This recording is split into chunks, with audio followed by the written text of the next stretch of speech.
Poor scholar, traveling to the northern Song dynasty to be an official. Chapter 1, Wake up from a cold window, and the soul enters the book.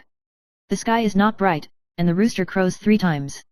When Lin Suyin opened his eyes, he felt a roar in his head, followed by a dense influx of information. He, who was originally a university professor in the 21st century and deputy director of the history department, had just completed a paper on the imperial examination system and social mobility in the Song dynasty and was about to attend an international conference. He looked at the dilapidated thatched huts around him. There were little mice gnawing straw sandals in the corners, and there were broken books piled up on the ground, and a woman coughed and told her mother outside the door, "Ah Yan, although your father is gone, you have to hold on to your family, this year's county test. Can you still take the test?" A brief history of the life of the original owner flashed in his mind. Lin Suyin was an orphan from a poor family in Yuanzhou Prefecture, Jiangxi Province, during the King Gli period of the Northern Song dynasty. He was 14 years old, extremely intelligent, but his family was extremely poor. He had a rough life and had no hope of passing the imperial examination. He eventually died of malaria. Professor Lin slapped the bookcase on the case, gritted his teeth and said secretly, "I'm going to change my life against this guy." Chapter 2, Reading, which can also be a weapon. From that day on, everyone in the village said that the Lin family's baby was crazy. Get up every day, recite the 4 books, read the 9 classics at noon, and write the 3 watches on the oil lamp at night. The most miraculous thing is that he was able to annotate the 10 laws on each ancient text, analyze heaven and man with modern thinking, and even use the speculation of Mencius to debate with Lao Chuang. He Wenqu, the head of the academy, glared slightly. This kid. Reading the scriptures, talking about reason, and writing like a strategy, is it a genius, is it a demon? Lin Suyin sneered in his heart, in these years, how can you come out of light by rote? I have the 1000-year knowledge of the 21st century, and it's no wonder if I don't kill it. Chapter 3, Becoming famous in one battle, unusual changes in the county examination. In the 4th year of the King Gli reign, the Yuanzhou Prefecture and county examination was held. Lin Suyin won the first prize with his essay on the mandate of heaven and the will of the people. His essay was unconventional. He used the method of deciding cases in the spring and autumn period to discuss the stability of the country and the suffering of the people to break the theory of fate, which aroused countless scholars to circulate it. The famous examiner Yu Konglin submitted the paper to the prefecture overnight. This boy has a unique style of writing, not bound by tradition, and his ideas are amazing. Although it is contrary to orthodoxy, he is full of the spirit of the people, and may be able to establish his destiny for the country. The secret agents in the capital also passed the news to the court, saying, in the Jiangnan area, there is a unique talent.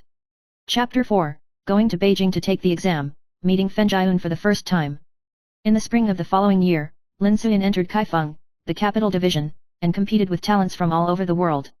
After living in the guest house of my classmates, I met several people who were also famous.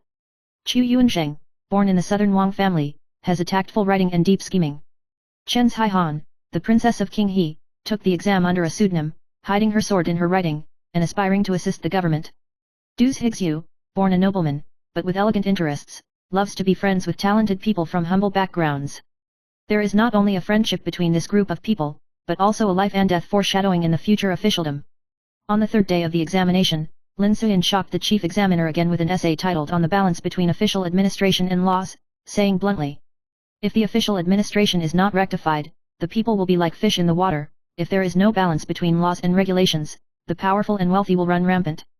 Officials should not be noble, but the virtuous should be in the upper seats. The chief examiner was appreciated by the prime minister of the time, Wu Yangshu, who personally selected this essay as the 2nd place and ordered him to enter the Hanlin Academy to start his career as a historian. Chapter 5, Hanlin fights and gets caught up in the political situation. Entering the Hanlin Academy may seem glorious on the surface, but in reality it is full of swords and blood. Lin Suyin had many disputes with Hanlin Lei Wenning, who was originally from the elite group. The Lei family has been an official for generations and has mastered the official system in Beijing, but Lin Suyin advocated the reduction of power and anti-corruption, which attracted fierce suppression by the Lei family. At a banquet, Lei Wenning publicly humiliated Lin Suyin, saying that he was born in a poor family and was not worthy of being a scholar. Lin Suyin just smiled and said nothing. The next day, he submitted a densely packed outline of government ethics for all officials to the emperor, detailing the hidden rules in the court one by one, especially naming several bribery abuses, pointing directly at the Lei family. The following month, the Imperial Historical Observatory was ordered to investigate, and the Lei clan was severely damaged. Prime Minister Wu Yangshu sighed secretly. A poor scholar, when he enters the government, is no longer a modest gentleman, but a swordsman. Chapter 6, Step by Step, a Supreme Minister. Lin Suyin is not alone. He secretly established a tacit understanding with Shen Haihan, and the two met friends with literature and discussed politics with their hearts, and joined forces several times to weaken the power of the old party and support the new school to enter the court. In the end, the decree supporting the new scholars was passed, which made the Northern Song dynasty culture and education look new. And Chu Yuanzhang gradually turned to support Lin Suyin. He said, "I thought you were a madman, but now I know that you are a hero in troubled times."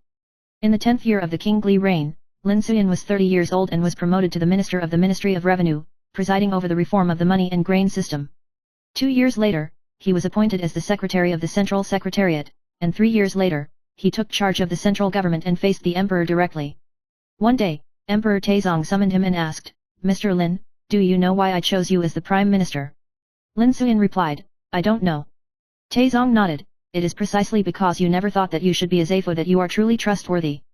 Chapter 7, Looking back on the cold door, don't forget the original intention. Lin Suyin is a very popular minister, but he has never forgotten the thatched hut that leaked rain.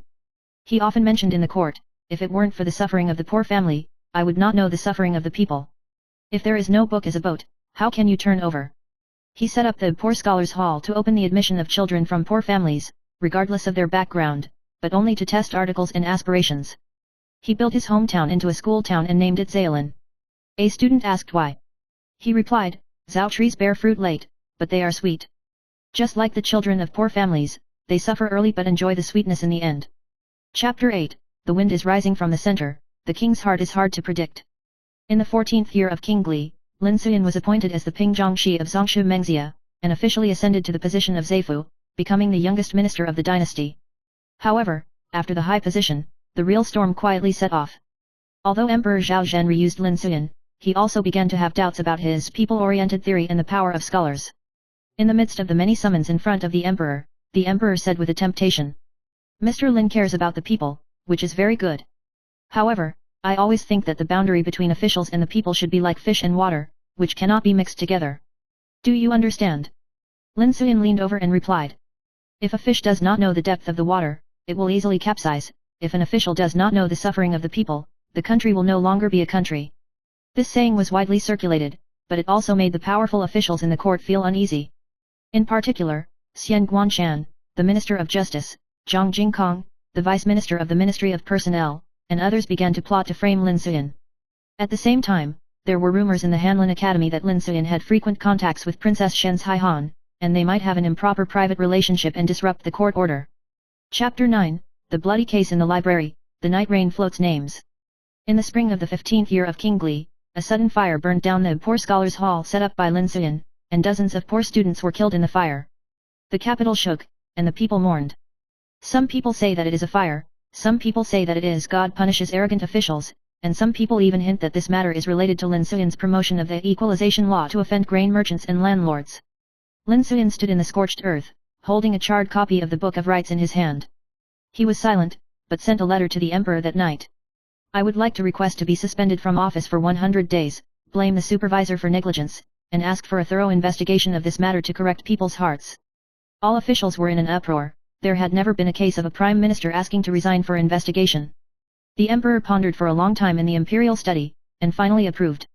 "I approve your request. After 100 days, if you are proven innocent, I will return to my seat. If you are wrong, you will be demoted to a commoner." Chapter 10, 100 Days of Ups and Downs, Lonely Sail and Lonely Shadow. Lin Suyin resigned from his official position and hid in a small nunnery in the south of the city, studying the old case files alone, trying to find out the real culprit of the fire in the study hall. Secretly, Shen Haihan investigated the missing students and the official granary account books in Taixu as the Qinghe book order, and finally found a flaw. Xian Guanshan's son actually privately transferred grain households into the city 2 days before the incident, and there were even unknown people entering and leaving the study hall that day, and they were all members of the Xian family's staff.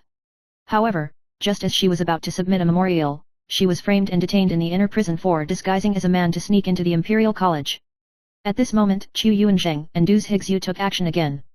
One defended Lin Suyin with the logic of the rules, while the other ran around the court and the public, and jointly signed a letter with the governors of various states to ask for the investigation of the real culprit.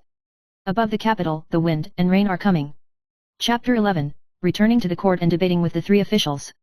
100 days later, Dali Temple found out the truth, although Xian Guanshan flatly denied it, but the evidence was conclusive. His son was sentenced to the frontier, and he himself was dismissed. The emperor summoned Lin Suyin again and ordered him to rectify the official system and review the powers of the three ministries, implying that he could be a sword or a shield. At the court meeting, Zhang Jing returned to his old ways and sneered, Prime Minister Lin only knows how to save the poor, but does not know how to govern a big country. Isn't he no different from an ordinary man? Lin Suyin stood up. An ordinary man still knows the spirit of loyalty, but your noble official is willing to be a dog of the powerful. Who is superior and who is inferior will be recorded in history. All officials were shocked, and the emperor laughed lightly, this man is really my important minister, but also my disaster. Chapter 12, The Tao is different, but the like-minded are divided. After success, the differences cannot be concealed. Shen's Haihan was determined to leave the court, so he asked for the title of Inspectorate of Education and left Beijing to patrol the south, taking cultural and educational reform as his own responsibility. Chu Yuanyan moved south to Guangzhou and opened the Azitian Book Society, no longer involved in politics. Lin Suyin looked at their departing backs, and his heart was mixed. He understands that the high-spirited students at the beginning are now tired of the world and are willing to retreat. And he still chose to stay in this deep palace court, facing the unpredictability of the monarch and the officialdom. An old official asked him, why don't you go, Prime Minister Lin? You can obviously get a more leisurely and stable place. He replied. Because there are still people who are not enrolled in the church, and there are people who are not able to eat. If I'm gone, who will speak for them? Final chapter, resigning from office and returning to the forest to write about his unfinished ambitions. In the 20th year of the kingly reign, Lin Suyin was 40 years old. He finally relapsed due to overwork and old illness, so he asked to resign and return home. The emperor set up the Wenda Hall lecture hall for him and ordered him to give lectures in Beijing regularly. All the court officials went to listen to his lectures, regardless of their official positions. He returned to Zaolin and rebuilt the study hall, which was called Guanguzai. The inscription reads, when you were poor, don't be sad, now you are rich, don't forget your roots. A few years later, he left a name for himself with new political essentials and Hanmansis, and was known as Commoner Minister and Master of all ages. He never sanctified himself, nor did he consider himself virtuous, but he only said one sentence. I wish that all children in the world can read. If not, we should protect it with our lives.